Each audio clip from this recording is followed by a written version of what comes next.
What is going on, everybody? Welcome back to the #1 live tuning show, Thursday at 8 Eastern, that is shot from my office.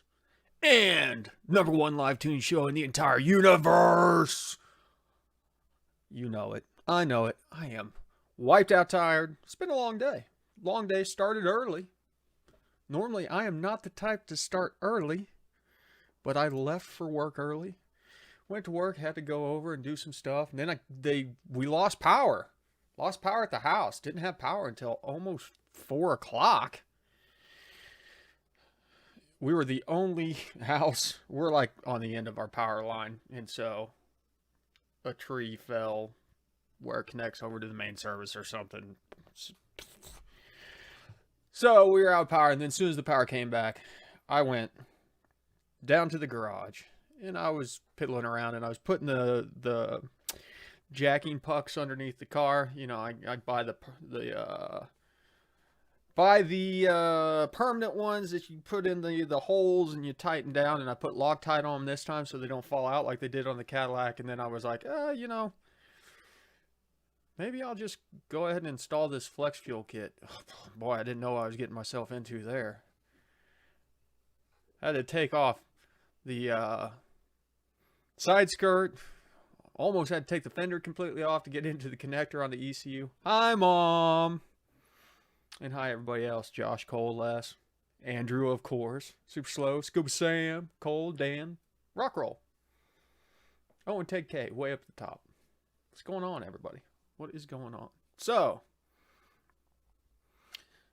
Ellie, do you do any tuning for people? I do. Yeah, I do mail order tuning, Ellie. I don't know if I've got any slots open right now. I only do so many at a time. So that way I can make sure everybody gets what they need. Yeah, I got rid of the Shelby. I got way too much out of it. Drink choice of the night is water.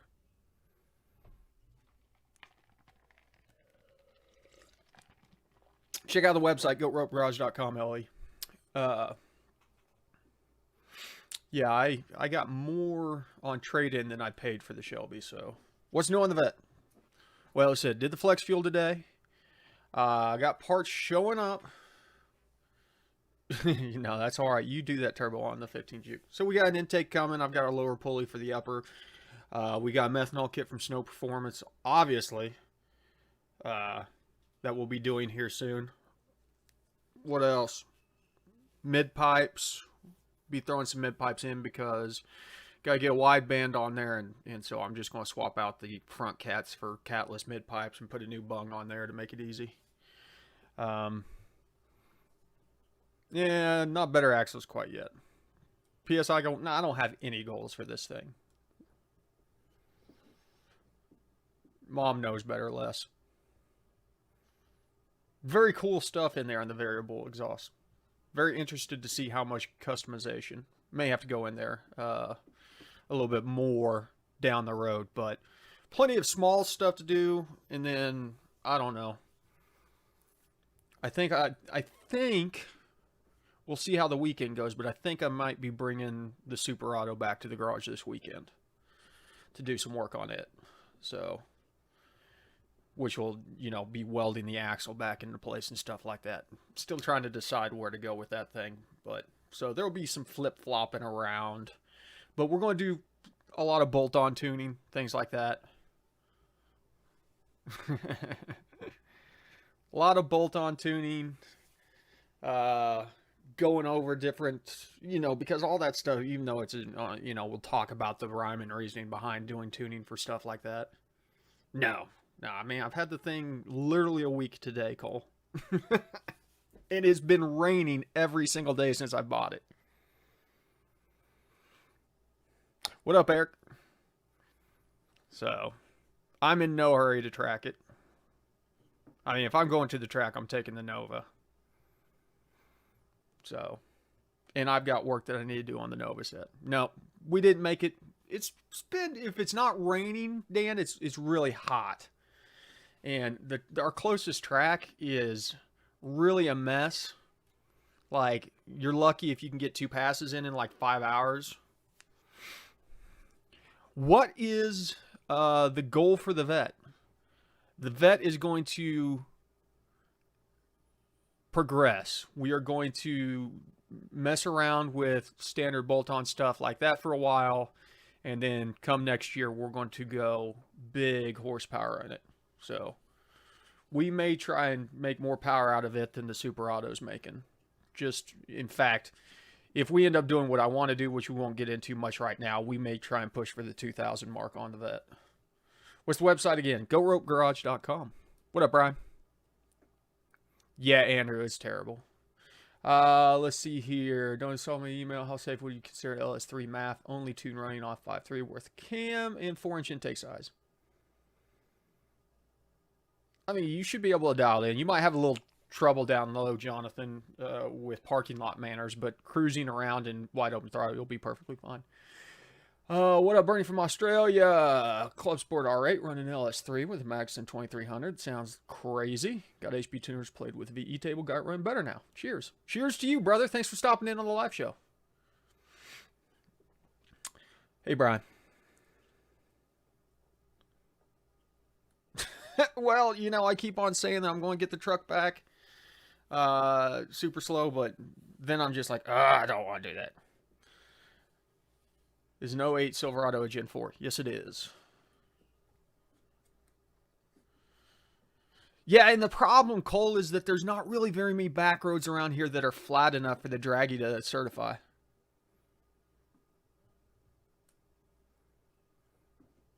Oh, Bernard. That sounds terrible. What up, you?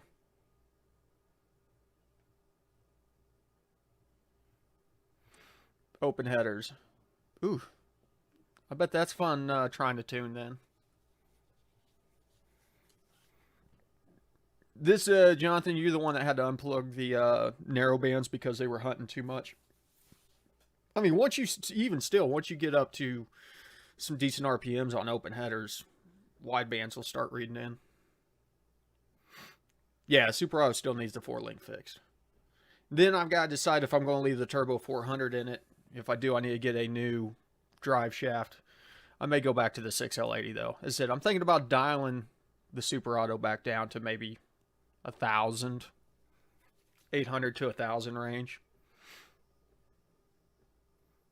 07 Suburban wouldn't take more than 20 degrees of timing. Wouldn't take more than 20 degrees of timing before it was getting into knock, or it wouldn't command more than 20. What was the maximum map before going to SD? On the Gen 3s, you're going to max out a map a lot sooner. Gen 4s and Gen 5s, you know, sky's probably the limit. You know, I'm still running the map on the Super Auto, and that thing's got to be over probably, 26 PSI. Well, it's just not usable right now. Getting the knock. What all's done to it, Super Slow? That's getting knock. Oh, so it's having audible pinging. Oh, that's not good.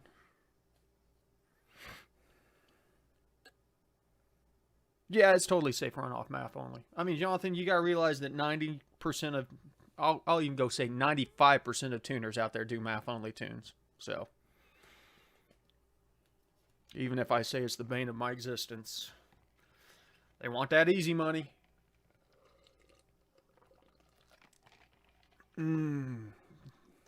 So humid today. So humid. I couldn't keep the camera lens from fogging over. It's just a layer of humidity. Ugh.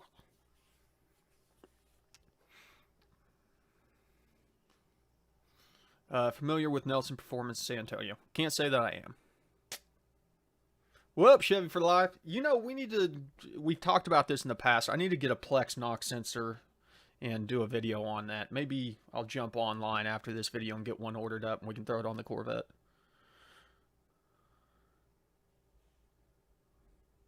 Punch 20 over towing cam. 18. But I mean, still naturally aspirated. That thing should want like 26 degrees at least, I would think.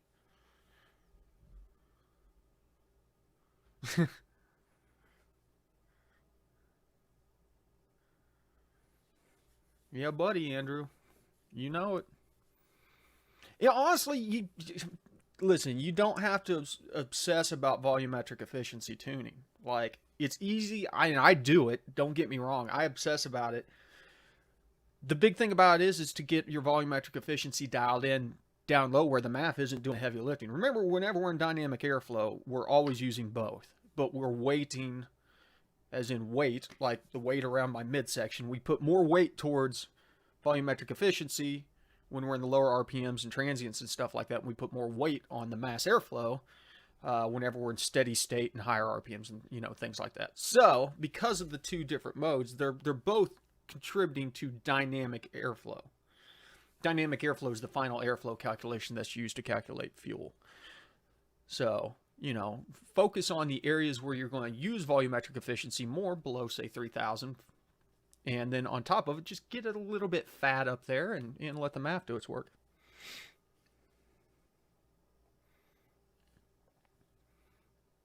Can you run a wideband on a red blue? You can run a wideband on any ECU cue because you're not bringing the wideband back to the ECU. You're bringing it into the scanner to log it directly.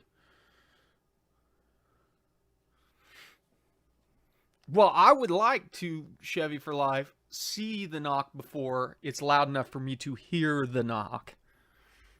And a high resolution knock sensor would be fun to play with.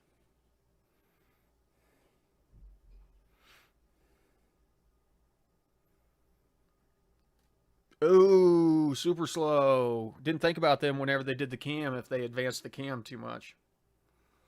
That could definitely be making up some of it. What does the timing light say, though?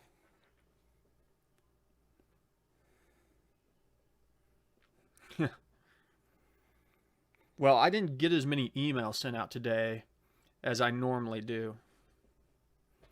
PC and Frenzy, what's going on, brother? Have you tuned anything on the neural network yet? No, but I've played around with the neural network on the E99. Is that which version it is? Yeah, E90. Sorry, the E90.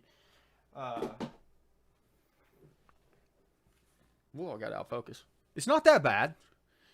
It's very intensive, but it's not bad. What up, Holly?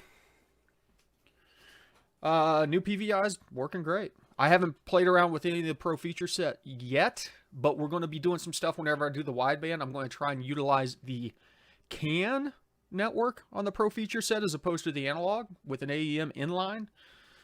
So there's going to be some really cool stuff around that that's a little bit different as far as bringing the wideband in. And I'm not talking about the AEM with the CAN bus adapter. I'm talking about the inline AEM that doesn't have a display. And it has the AEM net CAN bus, which is just standard CAN bus. And so the HP Tuners guys said that it's in there. But if it's not, they'll work with me and we'll get that stuff in there.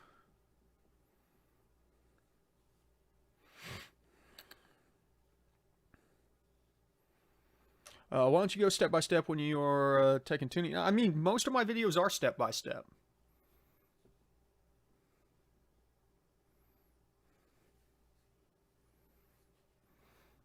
I mean, if it runs great, it runs great. 20 degrees at idle seems excessive. Are the headers getting super hot? Hey, Jonathan Blunt. Thank you, brother. We're back to our normal nitrous purge because I forgot to go out and rip a GIF out of the last week's live show where I was purging nitrous in the garage out of the bottle. I'll have to go back and do that, though. Now that I remember. I got so many things I gotta do. It's just finding the times to do them. Listen, I mean, Shave for Life, if as long as you're you know, it covers your platforms that you're wanting to do, you're good to go, you know. I don't know what you're talking about. Most of my videos, I go step by step on the tuning steps, like literally walking through it. Can you quickly explain the neural network process? Like, do you have to send a file away to HP Tuners? You do, but it is automated. I have PC and Frenzy. I've got a video out there going through the process on the E90 of how you take the neural network file, upload it to HP Tuners, and then you take your changes file and you upload it, and it's automated, so it happens instantly. You're not waiting on them to do anything. It produces a new file for you to load into your thing. Let me see if I can find it for you.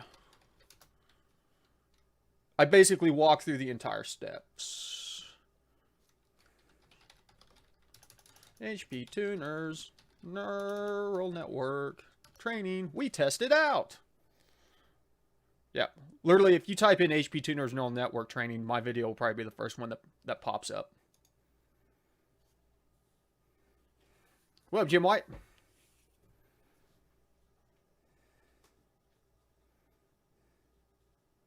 Ah, yeah, Chevy for life. Yeah.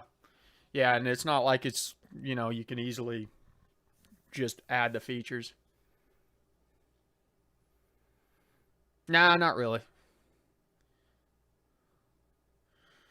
Do you have the settings for the fast wideband? No, I've never even seen the fast wideband. What up, Dirt Floor? Oh, for the Mustang. I thought you were talking about GM stuff. Yeah, no, did not cover the Mustang in a good way. We're still going to do some Mustang content in the future, but there's not a lot of Mustang out there right now, and I just got rid of my Mustang. Totally forgot where do I get the figures for the offset on map sensor if I do a breakout. For Josh, for doing the breakout, if you're doing it for the atmospheric, use the 1-bar. Use a 1-bar map sensor, and then just look up whatever the 1-bar map sensor settings are in a, you know, stock config. Woo, Jim. 4 hours put it in, man. You got that thing down to an art. Yeah, PCM is not the most in-depth. It's more of just going through the process of how the neural network training works, like using the credits, uploading the files, things like that. And there's maybe a little bit of misinformation on the valve angle stuff, but look down in the comments because I think somebody addressed it in the comments. Oh, yep. I pinned it. Yep. Read the pinned comment on there. That'll help make sense of the intake cam angle stuff.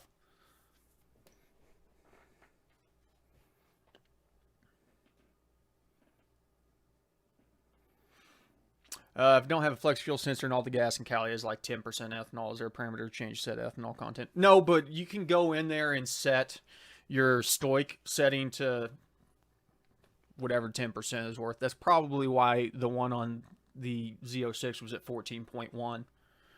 So, Jay Thompson, you can click the dollar bill sign down in the chat. That's probably the easiest way. Or, you know, join up on the Patreon, man. Yeah, we're doing Dodge right now. In fact, we're in the process of tuning Justin's Challenger, and we're going to talk about basically doing the VE stuff, which honestly is exactly the same as GM. You turn off neural network. Whether or not we get into neural networking on the Dodge, I don't know quite yet. He still has to get his wideband in there, but we did get a supercharger done and did a quick, you know, quick closed loop tune on it, just make sure he can get it home. Yeah, Chevy for Life says around 14.12, so that sounds right. So, did you get rid of the G? Yes, I did. Oh, God. ICT car guys in here trying to shill coins. I may have some ADA somewhere. Dodge Challenger with the 5.7.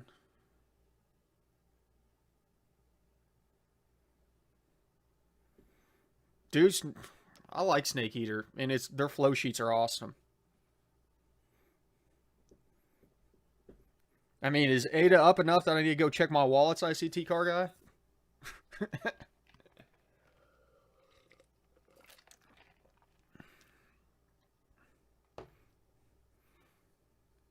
$240. Wow. Man, maybe I do need to check my wallets. Wasn't bad, as it said. We started around 11 o'clock on Saturday, and we had it up and driving by about 7:30.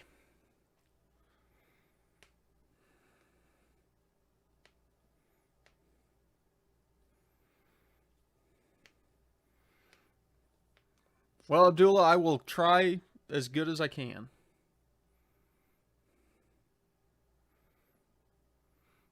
Use the low and high. Dude, No. Grab the data off the website. Go to the website and download the data and use the spreadsheet. Super slow.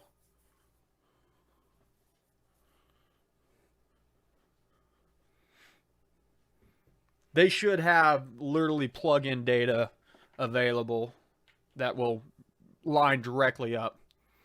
I got a 4L60E, help. Jump on eBay and find a 4L80E. Your problem will be solved. Yeah. No, it's good information to look at for the flows and stuff like that. But yeah, use the spreadsheets. Bernard, just email it to me. Go over to the website. You can send it to info@goatropegarage.com. Would love to see your car.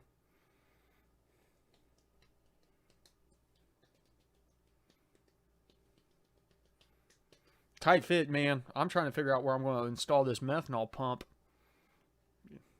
in the Corvette. There's no room for anything.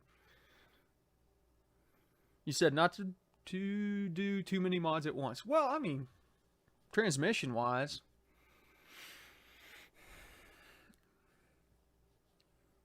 Abdul, I can't answer that off the top of my head. I don't know. I not dug into Dodge transmission tuning much.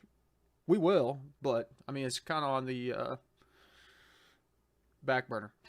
How hard was it to do the TH400 in the Supra? It was super easy. I mean, I did it in a weekend. And the TH400 is close enough to the 6L80 that you can technically run the existing drive shaft. It's about an inch shorter, so it's probably a little bit sketchy. The hardest part was figuring out how to do the ECM stuff so it wasn't looking for the TCM.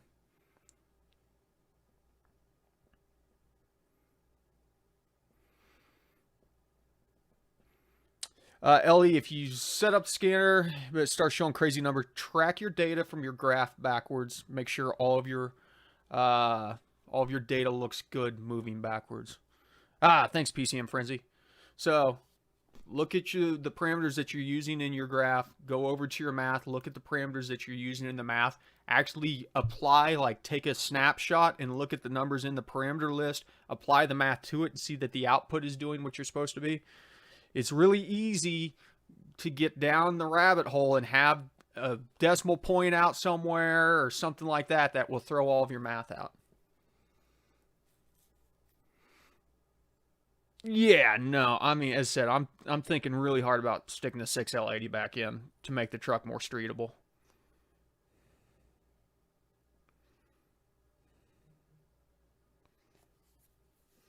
Don't know anything about the Performance built, but I don't know anything about 4L transmissions because I've never ran one. You know, whenever I was running cars in that generation, they were all manuals, and then whenever I got the C6, it was whenever they came out with the 6L80s.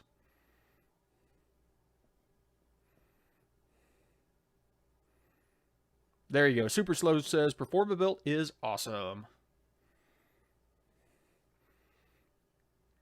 And well, and they've been doing a lot of good stuff on even on the 4L series transmissions because guys are really wanting those things to be the next generation 4-speed that goes into all these resto mods and stuff. Will it ever get as strong as a Power Glide or a Turbo 400? Probably not. But I mean, you got to look at what you're doing.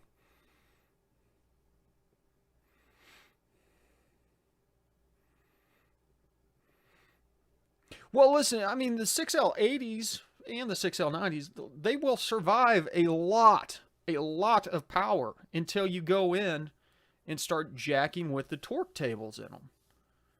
And literally, somebody sent me a tune the other day and was like, oh, the transmission shifts like crap, blah, blah, blah. And the first thing I went over and I looked at the torque tables that pull power during the shifts, and they were zeroed out. And so it was shifting underneath full power. And I was like, that's how you smoke these things. Oh, I don't know. What is in the GTO? The 56 or whatever?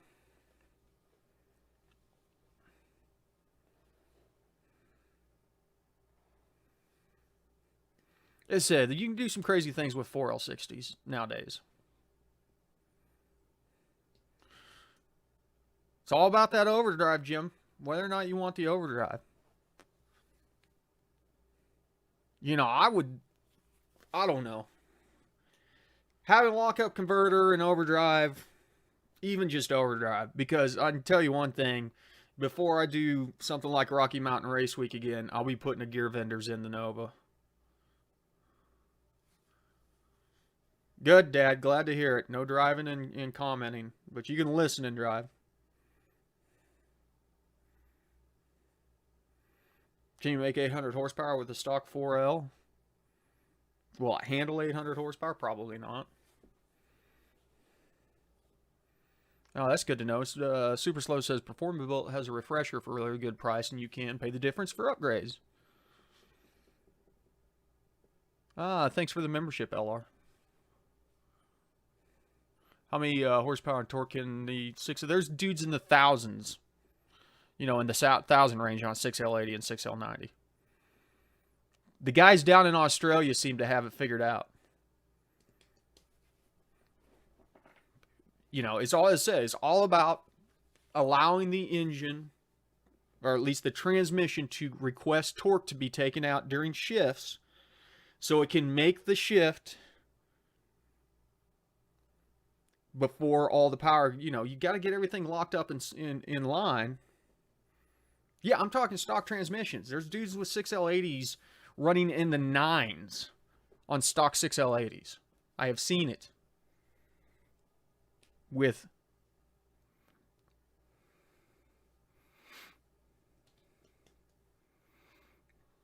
see, Andrew, you're getting old like me, man. The problem is, well, I think they've got 6L80 standalones now, which would make it a lot easier.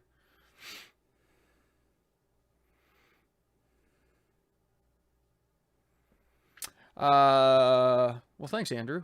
Hey, man, question for you. I have an 0306 tuned just from watching. I have it on a 2-bar. Do I even bother tuning the MAF? Leave it SD. Listen, I mean, if it runs good on speed density, you don't have to mess with the MAF. If it runs good on speed density, it will run good in all modes. The MAF is easier on the top end on steady state and wide open throttle and stuff like that. Yes, first gear is so short on 6L80. But, you know, first gear on 6L80, you're looking at, that's not your weak point. And Jerry is correct. You got to have some, you know, got to have something to soften things up.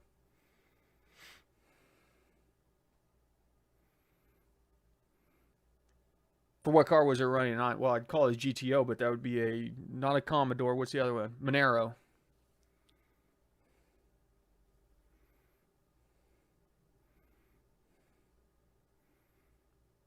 Well, Chevy for life, that's a good thing to say. It also depends on the weight of the vehicle. Correct. That's why the truck has a Turbo 400 and the Nova has a Power Glide. What up, TK? Do you have a video on what Diablo or Super Chips puts in their can tunes? I don't, but I think I've got a Diablo can tune floating around somewhere that somebody extracted with HP tuners that I could look at.